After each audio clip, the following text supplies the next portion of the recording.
All right, so we're going to get underway. Good morning, all, and welcome to our Ripped from the Headline session on the Orthodox poker champion, gambling and Jewish law. All right, so we're going to get underway.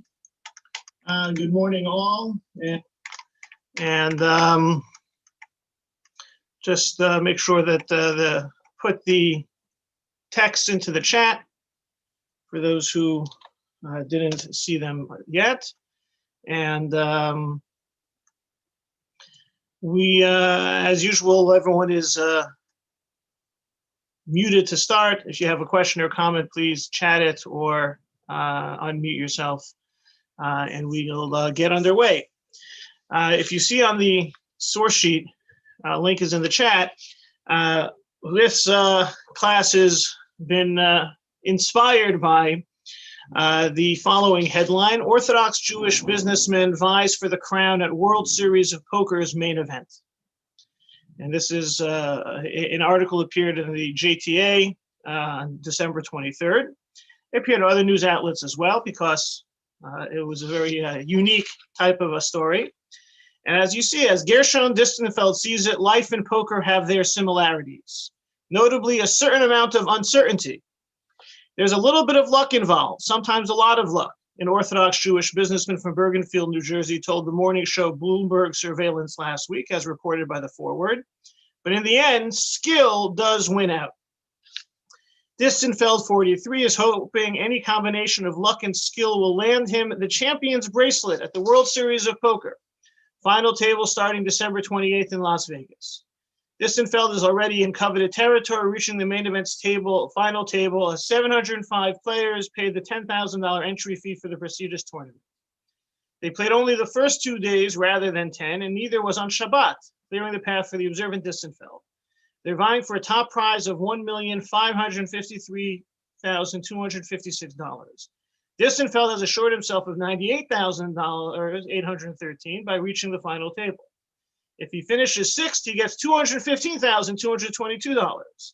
The Yeshiva University graduate plans to donate all of his winnings from the tournament to charity. Terrific. Couple of things that stand out that we can have a conversation about. First, this whole idea of, is it appropriate for Orthodox Jews to be gambling? Second, he talks about there being a little luck involved, sometimes a lot of luck, right? Do Jews believe in luck? He does say that skill does win out. That will be interesting to see whether the difference between skill and luck makes a difference into whether something is permissible or not from a Jewish perspective. Obviously, he was able to do it. They didn't play on Shabbos. Maybe what kind of games can you play on Shabbos? Obviously, you can't use money on Shabbos, but should you be playing poker on Shabbos? And also this idea of donating the money to tzedakah. Does the fact that it's for charitable purposes make a difference? And this opens up a whole realm of types of activities that if we move away from poker, I don't know about you, I don't really play poker. I don't really like the whole gambling thing very much, but what about shul dinners that have, types of gambling? Or what about poker events for charity? What is the propriety of it? Also, we'll have to see, maybe this idea of, what does Jewish law have to say about it? What's the problem? Is there a solution? And the like. So that's ripped from the headlines. We're going to take this forward and start going into some of the sources. And as a number of you were mentioning before, the idea of Judaism does take up certain types of gaming. Brian mentioned the pigeons. And source number one is from Sanhedrin, the tractate that deals with judges and courtrooms and witnesses. And it talks about Elu Hein Hapsulim, these are disqualified by the sages from bearing witness. One of them is Misachek Bikubia, one who plays with dice for money. Right? This isn't playing with dice, this is playing with dice for money. And so that is what the Mishnah states about it. What's wrong with this type of gaming activity? Maybe it's some innocent fun, or maybe it's harmless fun. So the Gemara says, Misachek Bekuvia Maikav, right? What is he doing that disqualifies him from bearing witness by playing with dice? Amar Rami Barchama mishum tahave asmachta. Rami Barchama says he's disqualified because gambling is a transaction with inconclusive consent. That's what asmachta is. As one who gambles does not have conclusive consent to pay when he loses, since he plays under the assumption that he might win. Asmachta lo kanya. Asmachta does not work as an acquisition. So the one who wins takes money that's not legally his and is considered a robber. Right, to just restate this idea, you put money in, you hope you're going to win. When you lose, you don't really want to give up your money, but the winner takes all. And therefore, in a sense, the winner of the dice game or the winner of the hand is taking money that I never really wanted to give up. So therefore, he is stealing from me. So anyone who's involved in this type of gambling endeavor ends up, when winning, ends up taking money from the loser. And there's a certain element of gezel, there's a certain element of theft involved here. And that is, and that's obviously forbidden. And that's the type of behavior which we cannot tolerate in witnesses who are there to prove a case, innocence or guilt, or witnesses who are there to attest to something taking place. We don't want a thief. We don't want a robber involved in things of that nature. So Rabbi Bachrach says, if you're involved in gambling, you're basically somehow involved in theft. And that's behavior that makes it inappropriate. Okay, that's Rabbi Bachrach. So some of you may be thinking, well, gamblers go into this with the attitude, right? What do gamblers know? House always wins. Right? If the house always wins, then maybe it should be fine for, if the house always wins, it should be, recognized when maybe you're going to lose. So we're going to have to come back to what this mindset of the gambler, the mindset of whether you think you're going to lose or win, how that plays out. But regardless of which, Rav Sheshes has another position. Rami Bachrach says the problem with gambling is on some level you're involved in illicit, illegal, theft-like behavior. Rav Sheshes, Amar, Kol ki hagam nelav asmachtahi. It's not about asmachta. El fishein asukin bishuvo shel olam. One who plays with dice, those who play with dice are disqualified because they're not involved in settling the world. You're supposed to be involved in nice activities. You're not supposed to waste your time on these frivolous activities. You have to live a more purposeful, meaningful life, and therefore you shouldn't be playing with dice. So on the one hand, Rav Sheshes comes and provides a disqualifying factor that has really nothing to do with the mindset of the gambler or the table or the winner or the loser. It's not about asmachta. All right, that is a problem if you don't have the right intent and someone ends up taking something that the other person doesn't want to give away, even if he thinks it's his. There is an issue to discuss there. But really, the issue is, what kind of mensch are you if you're gambling, if you're playing with the dice? We don't want people who involve. We want people who save the whales, and we want people who recycle and that type of activity. So this moves us away from the mindset with regard to acquisition and the finances of asmachta, but also, so what kind of behavior is necessary? Let's say you like to watch movies. Is that illicit behavior? It moves away from one bar and sets another very different bar. I'm not, what is yeshuvo shel olam? What if I'm not doing the right thing? How does that qualify? Is that a communal definition? Do I have to live up to it in my own mind? I have heard stories of people who, when at weddings and the witnesses for the chuppah are called up, the Eidei Kiddushin, I was told about a story that they called the two witnesses up and only one went forward. And so they thought that the other one just hadn't been there. They made a mistake that they thought he was there. He wasn't there, so they called up another one in his stead. And it turned out that the other witness was there because someone else was sitting next to the person who was called up. He didn't go forward. And a few days later, there was an article about this person's illicit financial dealings. So, he didn't go up. Maybe he thought he knew that he was puzzled. He was involved in a financial malfeasance. But here we're talking about, with Rav Sheshes, you have to be a good guy. Who makes a good guy? Who decides? So we have these two opinions that with regards to gambling. One, somehow those involved in gambling are stealing. on some level. Two, it's not maybe the expression would be a spasnish, right? We expect more from our witnesses than to be gamblers. All right, so that is the way the Gemara presents it. So which one is the determining factor? So let's go into the Rambam, right? The Rambam on source number 3 from his laws of edut, laws of testimony. V'chein misachek bekuvya, v'hu shelo tiyeh lo umanos elohu. Someone who's a gambler, whose only profession is gambling. So, the Rambam draws from this. It's not just someone who, throws the dice a few times or maybe goes away for a weekend, but someone who makes their living off of this. Maybe a professional poker player, for example. Hoil ve'ena oseg bishuvo shel olam. Since he's not involved in making the world a better place, hare ze becheska she'ochel min hakubia shehu avak ezo. It's like he's stealing, he's making his living off of stealing. So the Rambam endorses the threshold of, it's pasnish, you should be doing things more than gambling, but, and there's a big qualifier here, it only is if that's what he does for a living. Right? You want to say my son the doctor, not my son the professional poker player. Right? That's Yiddish anachas. So if someone is a professional poker player, they're not really involved in the type of lifestyle that befits a valid witness. And it's very possible that they are stealing. Just pointing out how the Rambam though is concerned about this idea of asmachta, as is pointed out elsewhere in the Rambam, his laws of robbery and lost property, source number 3. Devarim harbe asru chachamim mishum gezel. Many things are considered theft, robbery. But over and you be categorized as a robber in the eyes of the sages.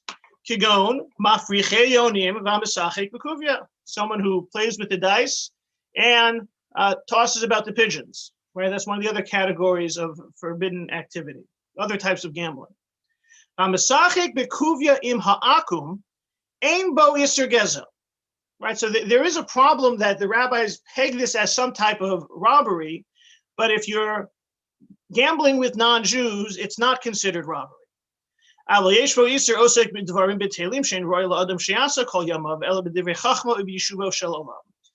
it's still improper. You shouldn't be gambling with Jews. If you're gambling with Jews, there's an element of robbery. If you're gambling with non-Jews, it might not be robbery, because this idea of asmachta may not, again, it's not actual robbery, it's avak robbery. It smells like robbery. It's been categorized as robbery. The rabbis call it so to move people away from it. But it's not literally considered stealing. So therefore, if you play with a non-Jew, it's not a problem of stealing. You're just, as the Rambam puts it, a person who's wasting their time and is not a good person. And kind of, in the realm of trying to encourage proper behavior, move people away from negative behavior, what works more? Telling them that it's forbidden or telling them that you're better than this? It's kind of like, negative reinforcement versus positive reinforcement. So when it comes to gambling, it has this element of robbery connected to it, which is a crime, and Jews should live proper lives and not commit sins and crimes. However, it's not literally, it's not actually definitively a crime. So therefore, we have to also reinforce that this is just not proper behavior, right? It's, the different, this is non-Jewish behavior. This is not a good, Yiddish anachas and this type of behavior. So that's with regards to the Gemara's presentation of gambling activities. There's an element that it could be like stealing, and even if it's not like stealing, it's still a problem of you're better than that. You should be doing things differently, and more is expected of you. Questions or comments on what we've seen so far? I'm sure. Rabbi, but he was playing poker in order to give to charity. So we first have to move beyond. We have to go step by step. At least I think, based on what you're saying, is that so it's not prohibited. So at least maybe the fact that he's playing for charity redeems the behavior. So correct. Now we have to see how that plays itself out. I think that we have to unpack this because usually we wouldn't just say knee jerk that the ends justify the means. So if gambling is stealing, That would be a problem no matter what. What if it's not real, right? Like sometimes, we'll talk more about like the charitable events where they have like they use fake money, right? Anyone's been to like these casino nights for charities? They use fake money. Now you have to pay an entrance fee to get in, but you've given this, fake money. So is that really the same thing? So maybe that doesn't have the same, or maybe if the whole intent is charity, but we still have to cross the threshold that the behavior is permitted. And, so we see that the behavior is permitted. It's not a prohibition, but is it still the right thing? And we have to unpack that a little bit more before maybe we can, quote unquote, kosher this behavior by saying that it's for tzedakah. Because by saying it's for tzedakah, that opens up a little bit of a slippery slope that, hey, it's for tzedakah. Now, I think that ultimately, my inclination, I think yours is by asking the question is, yes, if it's for tzedakah, we'll find a way. But we want to unpack this a little bit more because we're going to see that this engagement in games, whether it be games involving money or maybe even other types of games, there's not always a very positive spin placed upon them in terms of how people should be spending their times ideally. Right? This idea of a person should always be involved in yishuvo shel olam, to settle the world. Right? You want everything. Frivolity, has no place, right? And there's a little bit of a Jewish sense of that. For example, the Talmud talks about with regards to the destruction of the temple. Person shouldn't be too happy in this world because the temple was destroyed. Now, that's definitely a statement reminding us of the significance of the destruction of the temple. Now, our world is lacking something without a temple. If we've been to Jewish weddings, we break a glass in connection with that, right? We know that there's this idea that we're not whole because of past tragedies and past significant tragedies that have a theological impact. But I don't know if necessarily that expression is meant to be that we're supposed to be dour and sad and always wearing black and the like. Talmud talks about there were people who tried that and they were rejected and reproved for their behavior. But we do know that there is a thrust in understanding that, no, what's really most important is to be solemn and focused on the religious and holy and spiritual. I think of the Puritans, and we think about we think about the Pilgrims in America and the beginning of the first Thanksgiving. They were kind of severe in their religious behavior. If you want a contemporary behavior, anyone who's ever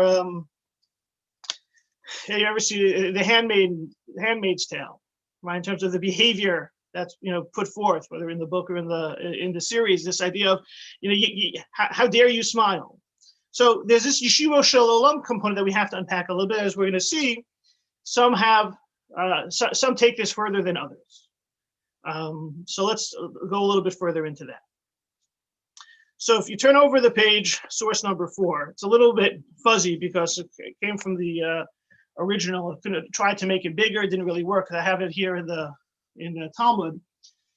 So this is the Shiltei Hagiborim, who was Rabbi Yoshua Bachrach was his name, from the 16th century. He's famous for cross-referencing all of the different citations in the Talmud. And in terms of writing, if you ever study in the Talmud, there's a star that tells you where else the Talmud is, this source is mentioned. You have that's where you encounter Rabbi Bachrach. So here he's writing in the Gemara in Eruvin. And Eruvin is the tractate that deals with the Eruv on Shabbat. So there's laws relating to Shabbat that are being dealt with. And he's talking very specifically with regards to what might get carried on Shabbos and what type of behavior is appropriate on Shabbos. So he writes as follows: Nashim hamisachakos be'egozim o betapuchim. He talks about the women who are playing their games with nuts and apples. I guess there was some sort of game. And it's interesting that he writes about women's behavior, because interestingly, if you look up Rabbi Yoshua Bachrach and try to find sources and citations about him, he was one of the first rabbis who addressed the propriety or permissibility of married women covering their hair with shaitels. Right? We know that there's an idea, it certainly existed throughout Jewish history, times of the Talmud, of married women covering their hair, and it's gone through a whole, obviously, evolution since, and whether that's only sometimes or all the time, or how much hair, or is it societal? It's a separate discussion. But at some point, the question was, do wigs count as a hair covering for those who married women who cover their hair? So some people thought no, because it's hair, and how can you cover your hair with hair? And to this day, there in many ultra-Orthodox communities, they reject shaitels, wigs. However, Rabbi Bachrach in the 16th century was one of the first to say, no, it's not their hair, it's just a covering, and so it's allowed. So that's just sort of a side note on Rabbi Bachrach, who is now talking about introducing this law by talking about women's behavior. So that you can't play these games. Shema yavo lahachalik hakarka ulhashvos gumosa. And because what's happening, there must be like throwing these apples or nuts around on the ground, and he's worried about somehow smoothing the ground. Right? One of the things you're not allowed to do relating to the 39 categories of work on Shabbos is to smooth the ground. It's related to the agricultural process, and it's one of the prohibitions of Shabbos that we generally don't encounter. But you may have heard the idea that you're not allowed to drag something on earth, certainly on wet earth, because you're going to make burrows into it. So just like you're not allowed to make the burrows, you're not allowed to smooth. And he's worried that somehow playing this game with the throwing of the nuts and the apples is going to be problematic. Does that count for skiing too? So with regards to skiing, it's interesting that probably not. We don't have the same issue specifically burrows on snow because it's not permanent. I think one of the issues that you have to deal with in skiing, you certainly have to think about the poles in the Eruv. That's one issue. You could say that could be a problem. For me, the poles, if we resolve the poles, we could probably resolve skis and boots and the like, but a very good question. Something else we could add to our list of conversations. Actually teaching a 3-part class on Shabbos on Thursday evenings, maybe we'll come up there. So you're not allowed to do this because of what it might lead into. And then he continues, let's say they're competitive tossing of the nuts and the tossing of the apples, and one wants to beat the other. If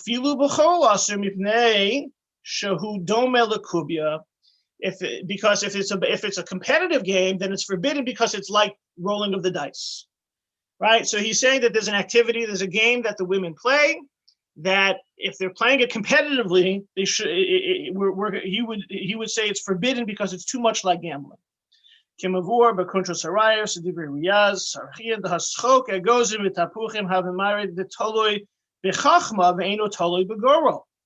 But he thinks that at the same time, this isn't about luck.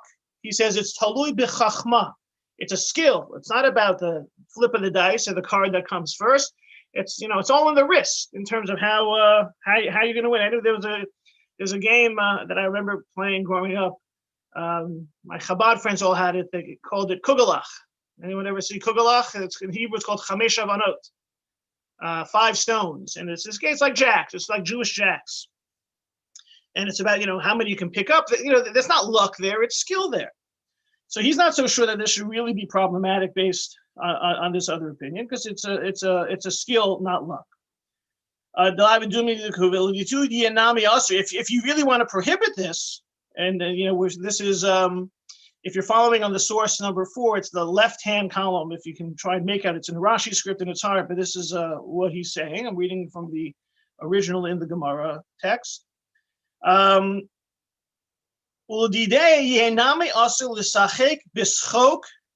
in the Hebrew, it's spelled Hey Shin Kuf Ayin Kuf Aleph Kuf.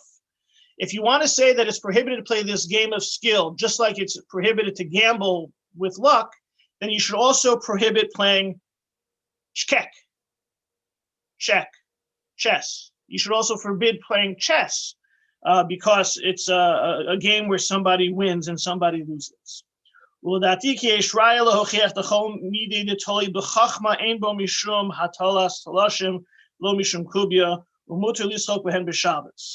Right? If he says if it's a game of skill and you're not going to break the Shabbos laws of smoothing the ground when playing it, you're allowed to play it on Shabbos. Kol she'eno schok mamon, as long as money is not involved. It's not like the dice.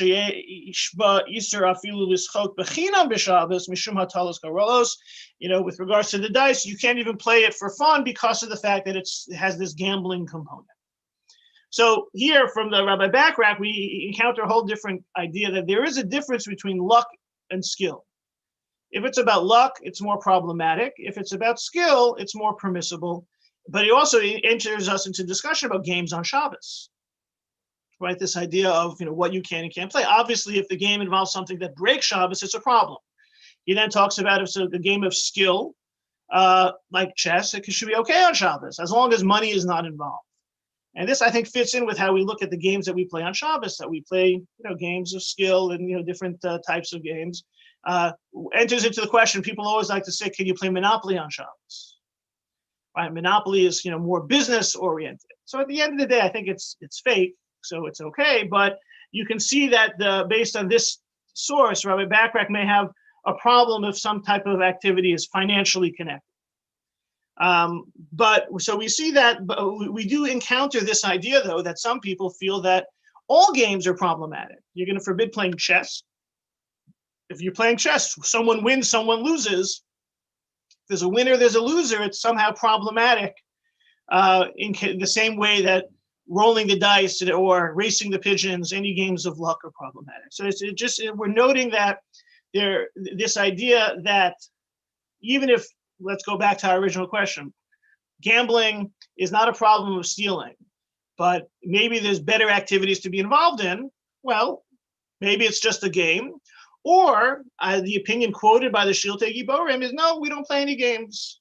If there's a winner, we're not competitive like that in our leisure activities. We should be doing something more productive. At the end of the day, the way the Shulchan Aruch codifies this is that he summarizes the positions in source number 5, that yesh devarim shasu chacham mishum gezel v'over elaim harehim gazim midivreim. Right? There's certain things that the rabbis say are stealing, and if you steal, if you involve in them, you're considered robbers. And one of them is misachek bekuvia, if you're playing with the dice. And what does this mean? Misachek bekuvia. So what does it mean to be misachek bekuvia? If you touch the dice, you immediately labeled a gazlan and not allowed to testify.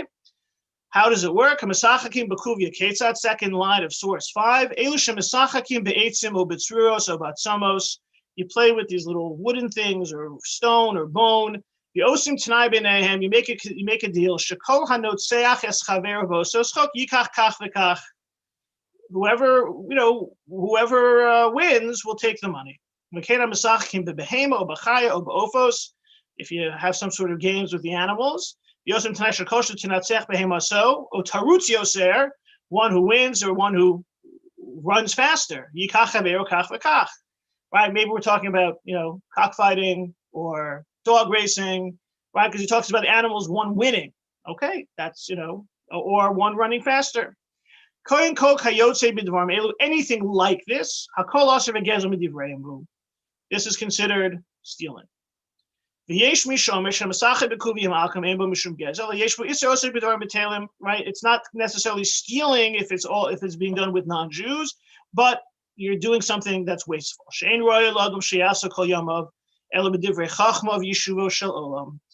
Right? You should be making the world a better place and not wasting your time on these games. Right? And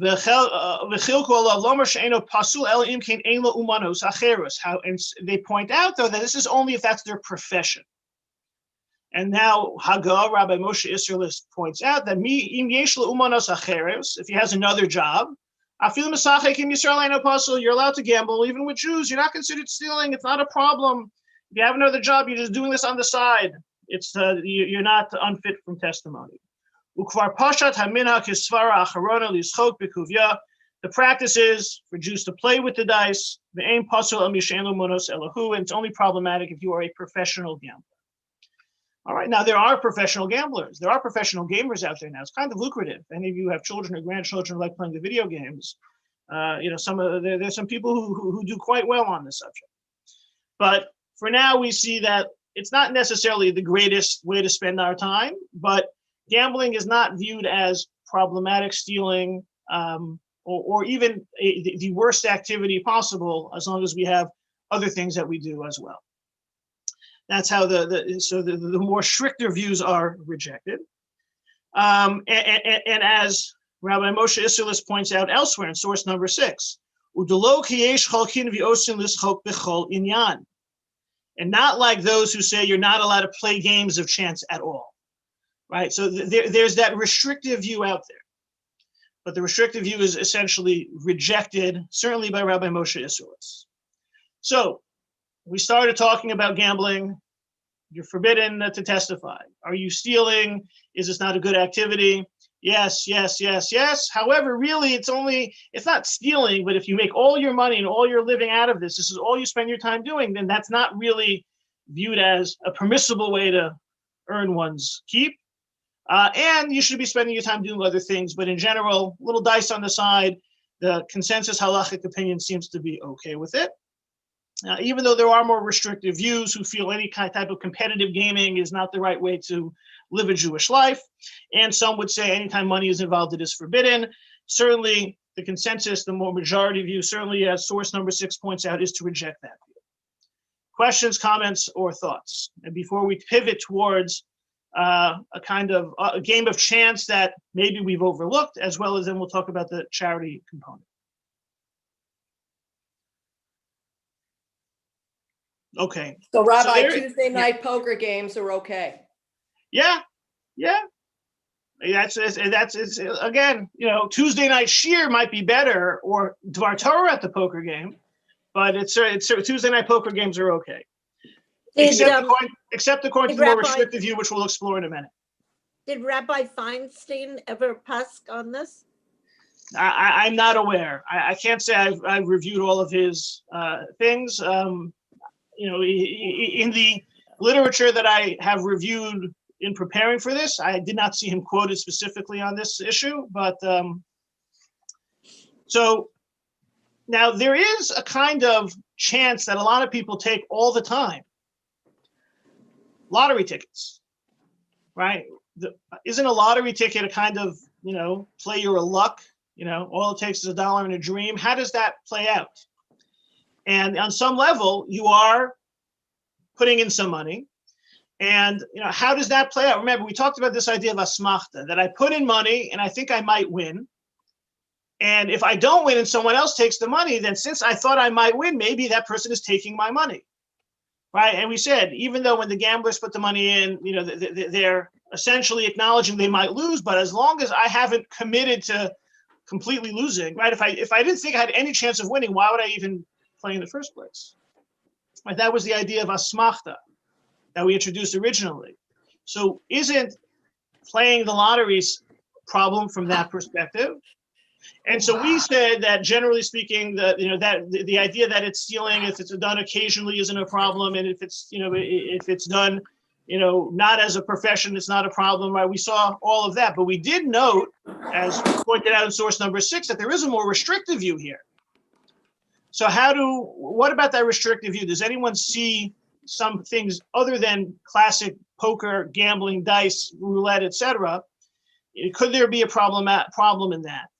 And source number 7, Rabbi Ovadia Yosef, pulling on the strand of the more prohibited, more restrictive view, noting, remember, source number 6 was the Ashkenazic view that we reject playing altogether, right? There's a view that says we can never gamble altogether. We reject that view.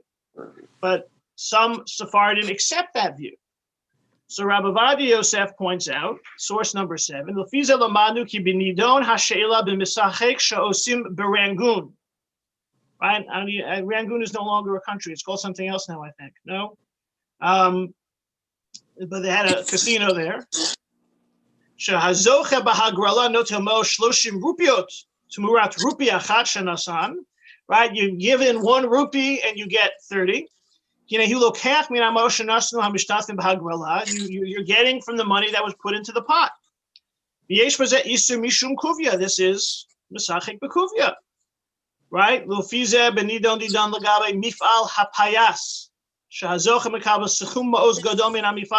in the lottery association that you win a lot of money. Tmuras hasikum hama'asha shilem. You win a lot of money based on the small amount that you put in the first place. V'hasikum ne'asaf mikol mishtatvim b'payas. And the money comes from the fact that everyone put money into the lottery. Yesh bazeh mishum kuvya v'asur. This is problematic. Mesachik b'kuvya. This is not allowed based on that. Dahavale asmachta de lokanya. This is an asmachta problem. V'have gezel midivreihem, and this is like stealing. So here we have Rabbi Ovadia Yosef pulling on the more prohibited strand of this gambling concept and applying it as far as playing the lottery. Right? So if you are a Sephardi or who follows Rabbi Ovadia Yosef based on this, you would not be able to play the lottery. Because that is it's exactly the endeavor that we're talking about. You put in some money, you hope you win, someone else wins, they're taking your money. And the fact that you hope you win is a problem from them taking your money because it's like stealing. Okay, so what are some ways you may think of that can counter Rabbi Ovadia Yosef's thinking on this subject? And you be the judge.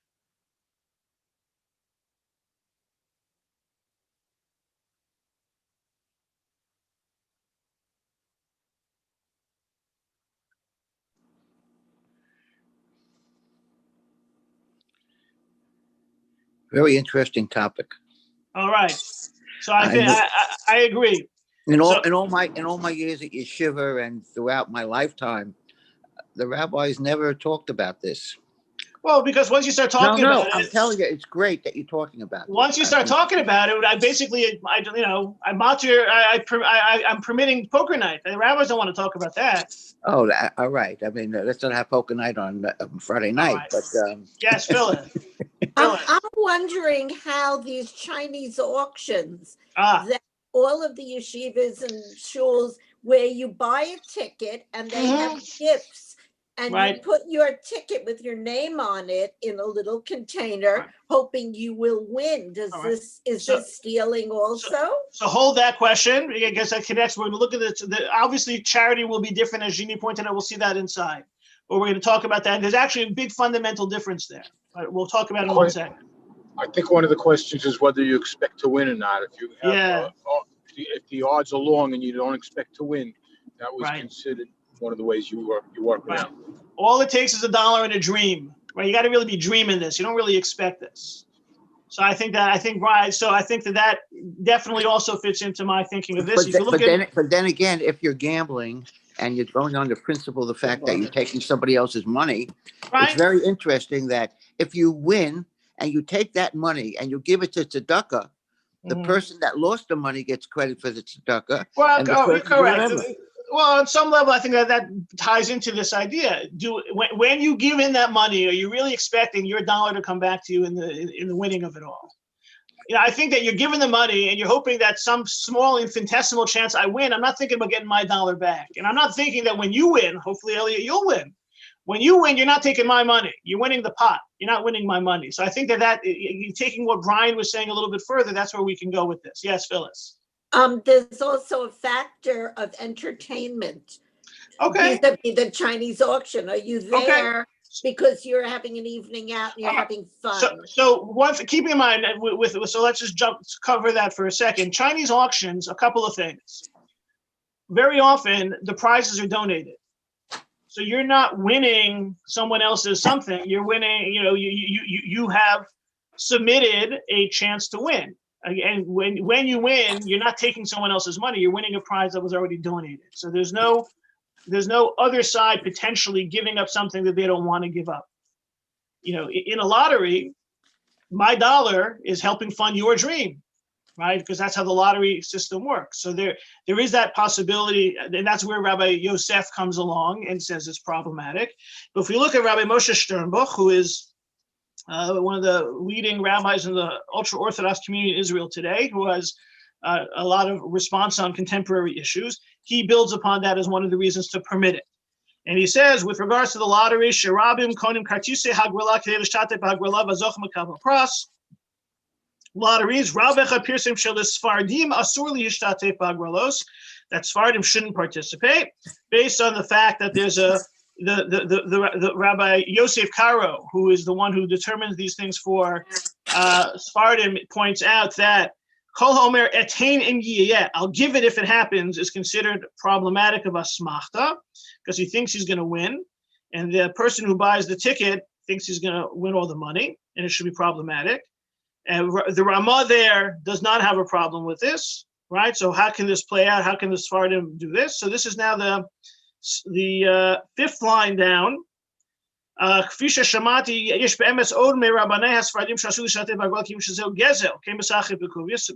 rabbis are prohibiting this because it's like stealing and it's like playing the dice. I think this is surprising. It's not like asmachta. If it comes out this way, I'll give it. He's not really thinking from the get-go that he wants to give up his chance at winning.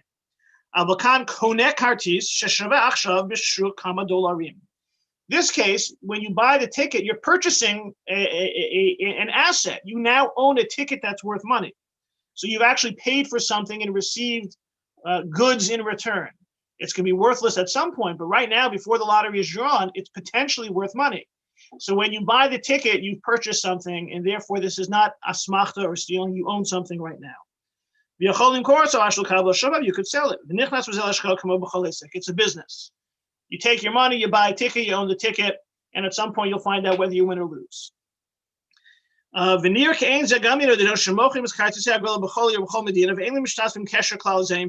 this is random. No one is sitting around the table gambling. Everyone is buying this all around the country. There's no connection one to the other.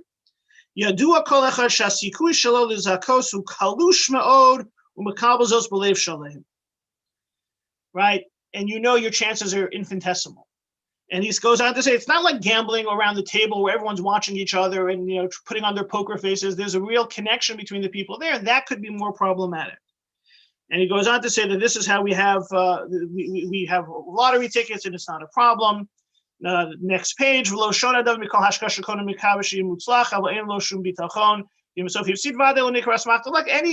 are plenty of investments that people make that they hope turn out okay, but sometimes don't. And so there's no difference here at all. And he reiterates, you're talking about a small investment of a couple of bucks, and you're talking about a tiny chance of winning. And so this is kind of behavior that, you know, really makes no sense, right? You know, think about how much money people spend on lottery tickets. It really makes no sense. But, you know, so it goes. So he permits it. He actually goes on to a separate idea about what does it mean from a religious perspective to participate in a lottery endeavor, and where do the funds go, and the funds go to support religious institutions or secular institutions. He takes it down that road, which we will not go.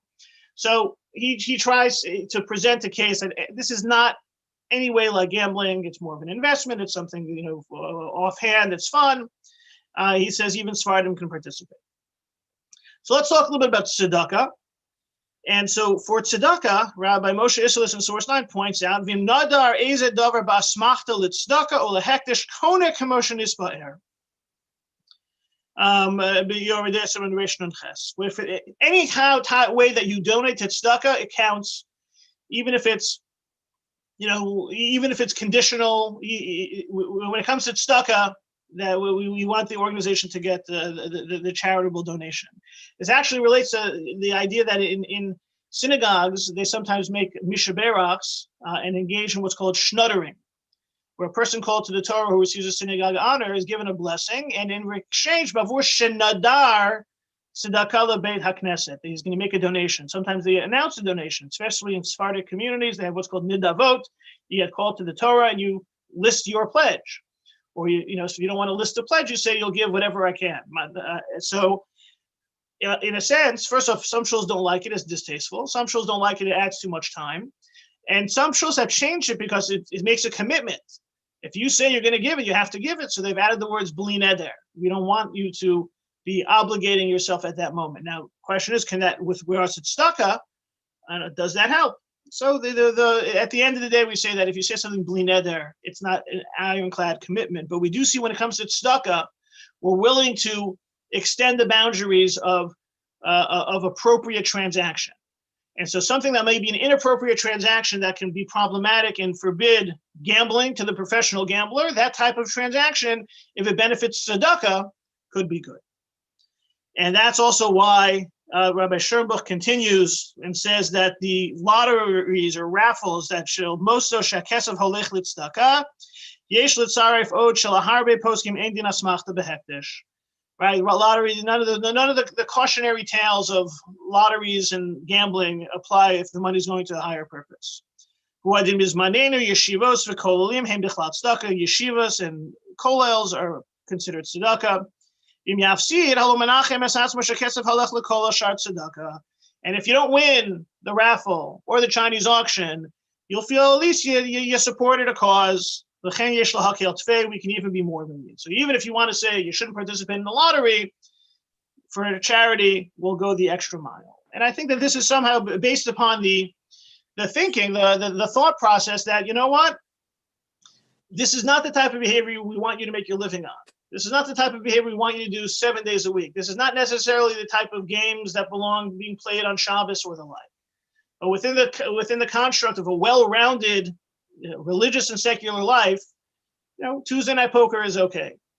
And if these types of games of chance or lotteries or raffles can be utilized to help raise some tzedakah, then even we'll set our concerns even further aside. At the end of the day, we still do want to be concerned about appropriate behavior. And let's remember that gambling can be an addictive behavior. And that's something also that in addition to whatever religious concerns that we may have, we want to make sure that people don't go off into creating destructive behavior.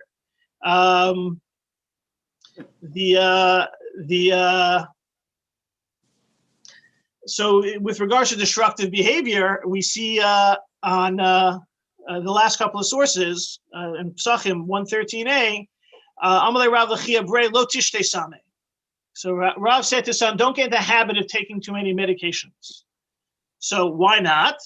Rashi says, Mivnei shetikva lo investas v'yeh libcha shoecha v'tefazer ma'os. Because you'll get addicted. You'll want more. You'll spend too much money on these types of things. Now, obviously, for health purposes, you need it. But the Rashbam points out, source number 13, the end of the line. If there's another way of taking the medication, do that rather than the way that may end up leading you to need this more, desire this more, get addicted to this more. Because you have to be careful about about where we get our fixes, where we get our fixes of entertainment, where we get our fixes of releasing the stress, where we get the types of medications. Because you got to be careful. Everything, as the Rambam says, the golden rule: everything in moderation. We need to be careful. And so, in addition to whatever other problems there are, halachic or otherwise, remember that.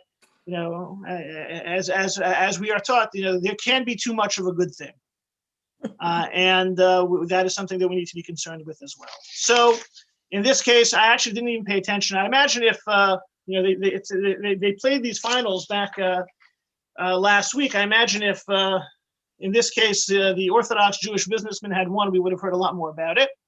But at the end of the day, we've seen that certainly for tzedakah is permissible. But gambling opens up a whole discussion of permissible and forbidden transactions, appropriate behavior, and of course, sometimes for tzedakah purposes, we'll push the limits of that. At the end of the day, the goal is to always be well-rounded, well-balanced, and hopefully